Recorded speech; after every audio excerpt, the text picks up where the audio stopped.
में transit accommodation बनाने के लिए पूरा धन दे दिया गया। ट्राइबल परिवारों की परेशानियों को ध्यान में रखते हुए उनके लिए स्पेशल ट्रांसफार्मर बैंक की व्यवस्था भी की गई है, ताकि बिना बाधा के उन्हें बिजली की आपूर्ति की जा सके।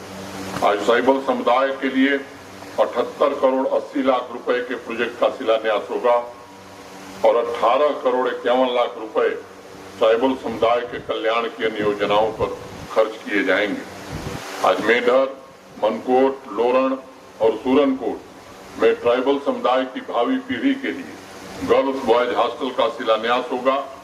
हमारी कोशिश है उन्हें 1 साल के भीतर बना दिया जाए। मेढर का एकलव्य मॉडल रेजिडेंशियल स्कूल भी इस वर्ष ऑपरेशनल कर दिया जाएगा।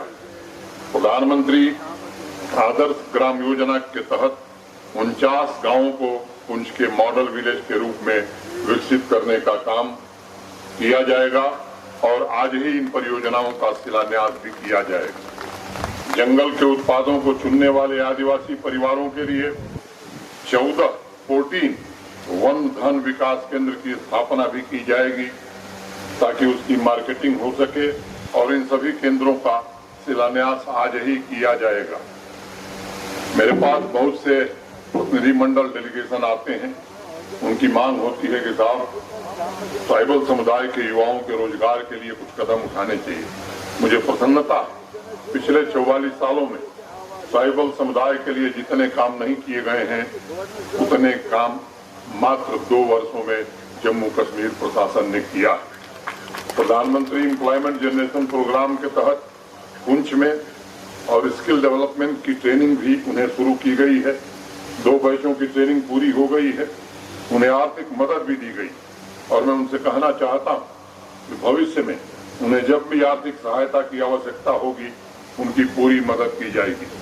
ट्राइबल समुदाय के बच्चे बच्चियों के लिए civil services, Kashmir administrative services की परीक्षा, नीट, जेई की परीक्षा के लिए प्रशासन अपने खर्च पर कोचिंग की व्यवस्था किया है। अगर कोई ट्राइबल समुदाय का युवा अपना व्यवसाय शुरू करना चाहता है तो उसके लिए पैसे और ट्रेनिंग दोनों का इंतजाम किया जाए। के खिलाफ पुंछ की सभी 6 तहसील 229 पंचायत के 5.25 लाख नागरिकों से मैं अनुरोध करूंगा विनम्रता पूर्वक कि हमको एकजुट होकर के खड़ा होना होगा। ये समाज को बचाने की सामूहिक लड़ाई। पुंछ के सभी पंचायतों को नशा मुक्त, ड्रग फ्री पंचायत बनाने में मैं अनुरोध करूंगा सभी चुने हुए प्रतिनिधियों से, सरपंच साहिबान से, पंच साहिबान से, बीडीसी के मेंबरान और डीडीसी के मेंबरान से, आइए हम सब मिलकर के इसके लिए प्रयास करें। मेरा आग्रह होगा कि इस अभियान में सभी यूथ क्लब के हमारे मेंबर्स भी सक्रिय रूप से हिस्सा लें। प्रशासन ये सुनिश्चित करे कि पुंछ में इंटीग्रेटेड रिहेबिलिटेशन सेंटर जल्द से जल्द शुरू हो जाए। उसकी जो भी स्वीकृति की आवश्यकता होगी वो स्वीकृति प्रदान कर दी जाएगी। यहाँ बॉर्डर पर 0 लाइन से 5 किलोमीटर के भीतर 86 गांव हैं। 5 से 10 किलोमीटर के बीच 32 गांव। मैं जानता हूं पूर्व में बॉर्डर एरियाज में वो प्रगति नहीं हो सकी जिसकी अपेक्षा आपको, लेकिन आदरणीय प्रधानमंत्री जी के मार्गदर्शन में समृद्ध सीमा योजना और एस्पिरेशनल ब्लॉक के माध्यम से इन सभी गांवों के विकास को हम आने वाले 1.5 वर्षों में सुनिश्चित करेंगे। समृद्ध सीमा योजना के अंतर्गत 55 प्रोजेक्ट और एस्पिरेशनल ब्लॉक के अंतर्गत 11 प्रोजेक्ट को मंजूरी दी गई है और उनके टेंडरिंग की प्रक्रिया चल रही। मेरी अपेक्षा होगी कि टेंडरिंग प्रक्रिया जल्द पूरा करके इन कामों को शुरू किया जाना चाहिए। मुझे बताया गया है कि सभी सोशल सिक्योरिटी की जो स्कीम, पेंशन योजना हो, स्कॉलरशिप हो, इसमें 100% सैचुरेशन कर दिया गया। अगर कोई लाभार्थी छूट गया है तो मैं जिलाधीश, डीसी साहब और पंचायती राज संस्थाओं के सम्मानित सदस्यों से आग्रह करता हूं कि उन्हें भी जल्द से जल्द इस योजना में शामिल कर लिया जाना चाहिए। 21वीं सदी में ये हमारा दायित्व है कि देश का हर नागरिक किसी न किसी रूप में बैंकिंग व्यवस्था से जुड़ा रहे। प्रधानमंत्री जनधन योजना, प्रधानमंत्री सुरक्षा बीमा योजना, प्रधानमंत्री जीवन ज्योति बीमा योजना, अटल पेंशन योजना में भी यहाँ के लोगों को लाभ मिले। मैं अपेक्षा रखूंगा जिला प्रशासन से इन अभियान की स्कीमों में भी लोगों को अधिक से अधिक जोड़ने की जरूरत है।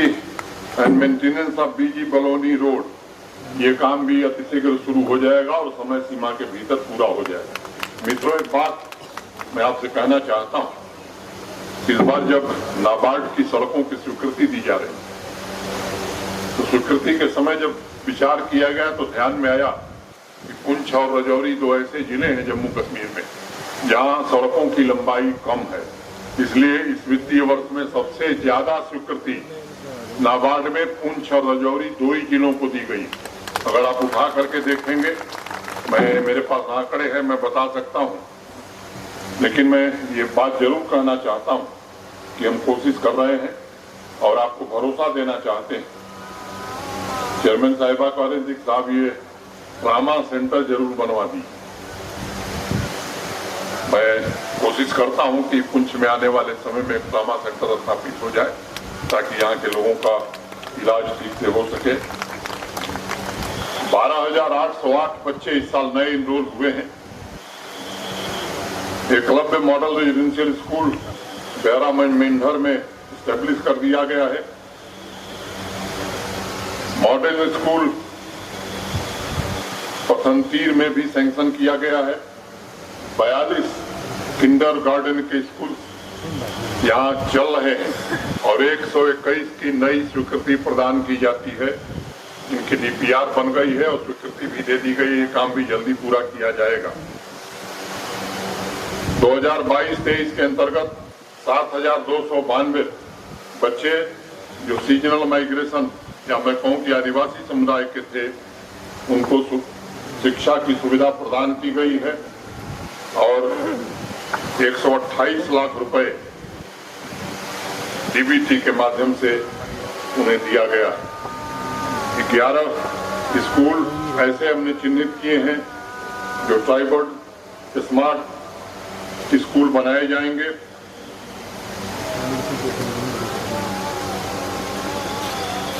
बिजली की व्यवस्था में पहले से कुछ सुधार हुआ है। एक व्यवस्था थी जिसमें कुछ चंद लोगों को लाभ मिलता था। हम ऐसी व्यवस्था कायम करना चाहते हैं जिसमें गरीब आदमी को सबसे पहले लाभ मिले, कॉमन मैन को, आवाम के अधिक से अधिक लोगों को लाभ मिले। ये व्यवस्था मैं समझता हूं कि सबके लिए हितकारी है।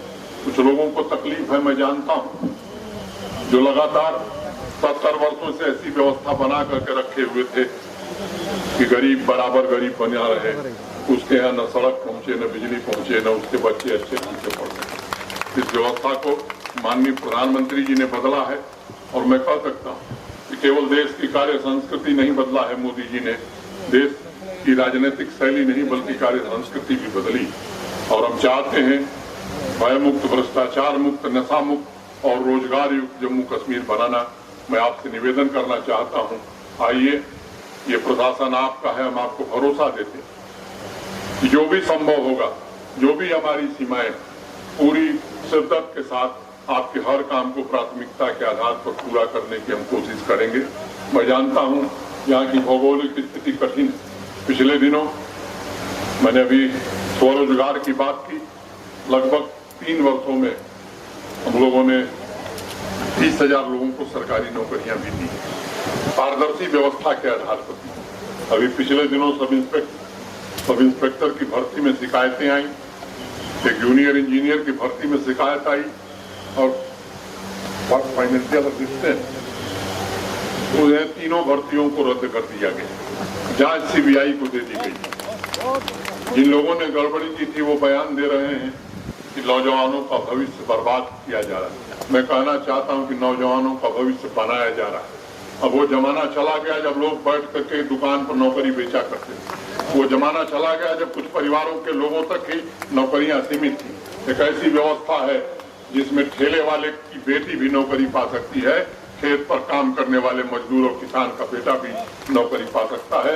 मैं आपको भरोसा देना चाहता हूँ कि जिन लोगों ने भी इस परीक्षा में गड़बड़ी की है, पाताल में भी होंगे तो उन्हें खींच कर लाएंगे, उन्हें सजा दिलाने का काम करेंगे और निश्चित रूप से पारदर्शी व्यवस्था के अंतर्गत अक्टूबर माह में ये तीनों भर्तियां हम पूरा करने की कोशिश कर रहे हैं। और भी सरकारी पद जो रिक्त होंगे उन्हें अविलंब विज्ञापित करके नौजवानों को अधिक से अधिक रोजगार मिल सके, इसकी कोशिश की जाएगी। मैं समझता हूं कि अब देर भी हो गई है तो विदा लेना चाहिए। मैं आप सबके प्रति हृदय से कृतज्ञता ज्ञापित करता हूं। वास्तव में मैं हृदय से अभिभूत हूं। 2 वर्षों में इतना बड़ा जनसमूह मैंने कहीं नहीं देखा था। मैं ये बात ईमानदारी से